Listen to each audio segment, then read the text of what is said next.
जो हज़रत उस्मान के माथे का झूमर है, मेरे नबी ने रहती दुनिया पर दुनिया ये जुमले याद रखेगी। आज 18 जिलहज्जा 1443 हिजरी है। इसी 18 तारीख सन 35 हिजरी बरोज जुमातुल मुबारक को नबी करीम सल्लल्लाहु अलैहि वसल्लम के तीसरे खलीफा सैयदना उस्मान रजी अल्लाह तआला अन्हु की शहादत हुई। सैयदना उस्मान रजी अल्लाह तआला अन्हु की ढेर सारी खूबियां हैं। उन खूबियों में से सिर्फ एक खूबी मैं आपके सामने रखूंगा। वो खूबी ये है कि सैयदना उस्मान रजी अल्लाह तआला अन्हु को तमाम सहाबा इकराम ज़ुन्नुरैन पुकारा करते थे। ज़ुन्नुरैन का माना है दो नूरों वाला। ज़ुन्नुरैन पुकारने की वजह ये थी, बनु उमैया के ये चश्मो चराग सैयदना उस्मान रजी अल्लाह तआला अन्हु वो हस्ती हैं जिनके निकाह में एक नबी की दो साहिबजादियां यके बाद दीगरे आई हूं। वाहिद ये हस्ती हैं। हजरत अब्बा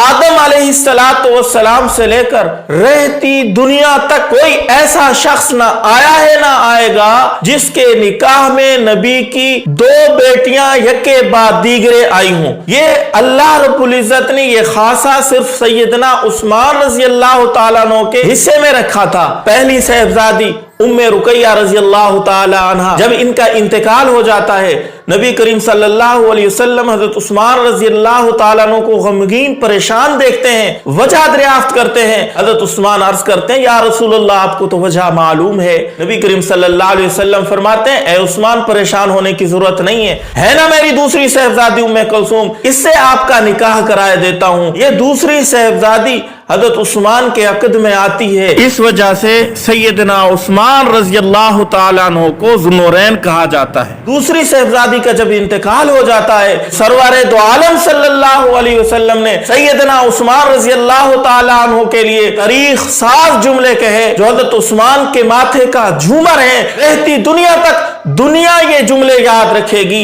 सरकारे दो आलम सल्लल्लाहु अलैहि वसल्लम ने फरमाया, ए उस्मान अगर मेरी 40 बेटियां होती के बाद दीगरे आपके निकाह में देता जाता। देखे मेरे दोस्तों, दुनिया का ये असूल है कि अपना दामादी रिश्ता जो भी बाप अपनी बेटी के लिए ढूंढता है उसके अखलाक देखता है, उसका किरदार देखता है, फिर उससे निकाह करवाता है। अगर वो अखलाक के एतबार से बुरा निकला, खानदान वालों ने उसकी बेटी के साथ अच्छा ना किया हो, तो दूसरी बेटी या अपने खानदान की उस खानदान में कोई लड़की वो ब्याने के लिए तैयार नहीं होता। सैयदना उस्मान रज़ी अल्लाह तआला अन्हु की शख्सियत, किरदार, अखलाक नबी को इतना आलीशान और बुलंद नजर आया। मेरे नबी ने एक साहिबजादी का निकाह किया, उसका इंतकाल हो गया। दूसरी साहिबजादी का निकाह भी उस शख्स से किया, और जब दूसरी बेटी का इंतकाल हो गया, सरकारे दो आलम ने फरमाया कि अगर मेरी 40 बेटियां होती एक के बाद दीगरे हजरत उस्मान के अक़द में देता जाता। आखिर में इतना ही कहूंगा, जो हजरत उस्मान की किरदार कशी करते हैं, बुरा भला कहते हैं, उन्हें शर्म आनी चाहिए। नबी करीम सल्लल्लाहु अलैहि वसल्लम को हजरत उस्मान के इतने करीमाना अखलाक पसंद आए। एक हदीस का मफहूम है, नबी करीम सल्लल्लाहु अलैहि वसल्लम ने फरमाया कि अखलाक के एतबार से सबसे करीब तरीन मेरा ये साथी हजरत उस्मान है।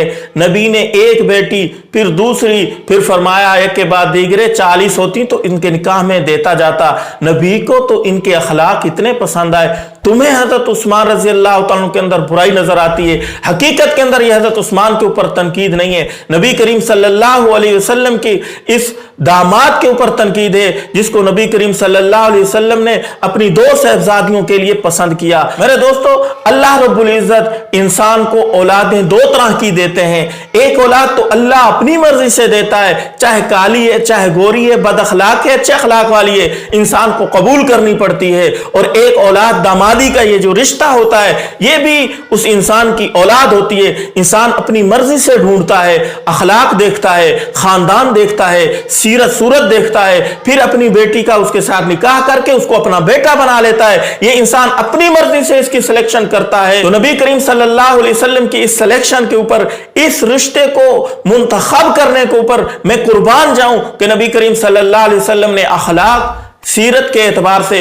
ایسا شخص ڈھونڈا کہ نبی کہہ رہا ہے کہ میری اگر 40 بیٹیاں ہوتی تو میں اس کے عقد میں دیتا جاتا، قربان جاؤں حضرت عثمان کی شان پہ۔ اللہ رب العزت ان کے درجات کو بلند کرے، حضرت عثمان کے دشمن کا منہ کالا کرے، اللہ تعالی حق سب سمجھنے کی توفیق عطا فرمائے۔